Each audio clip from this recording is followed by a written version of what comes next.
പലപ്പോഴും നമ്മൾ നല്ലതിന് വേണ്ടിയാണെന്ന് കരുതി പറയുന്ന ചില കാര്യങ്ങൾ ഒരു ലൈഫ് ലോങ് ട്രോമയായിട്ട് മാറാറുണ്ട്. അതെങ്ങനെയാണെന്നല്ലേ, ഇന്ന് ഞാൻ കയറിയ ബസ്സിൽ എൻ്റെ തൊട്ടടുത്ത് ഒരു ചേച്ചിയും ചേച്ചിയുടെ കുട്ടിയും വന്നിരുന്നു. ആ കുട്ടി അമ്മയുടെ മടിയിലോട്ട് ഇങ്ങനെ ഇരുന്നപ്പോൾ ഇവർ വേഗം കൈകൊണ്ട് തട്ടിയിട്ട് പറഞ്ഞു, അവിടെ അങ്ങനെ പിടിച്ച് നിന്നോ, എൻ്റെ മടിയിൽ ഇരിക്കണ്ട, എന്നോട് മിണ്ടണ്ട.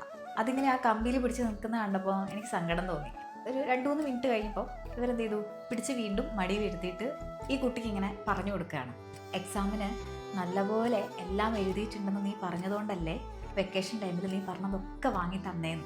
എന്നിട്ടിപ്പോൾ നിനക്കല്ലേ മാർക്ക് കുറവ്, നിൻ്റെ കൂടെ കളിച്ചുകൊണ്ട് നടന്ന നന്ദുവിന് മാർക്കുണ്ടല്ലോ. സത്യത്തിൽ ഞാൻ കരുതിയത് ഞാനൊക്കെ പഠിച്ചിട്ടുള്ള ആ ഒരു കാലഘട്ടത്തോടു കൂടി ഇതൊക്കെ അവസാനിച്ചിട്ടുണ്ടാവും എന്നാണ്. പക്ഷെ അങ്ങനെയല്ല. എല്ലാ പേരൻസും അങ്ങനെയാണ് എന്നല്ല പറയുന്നത്.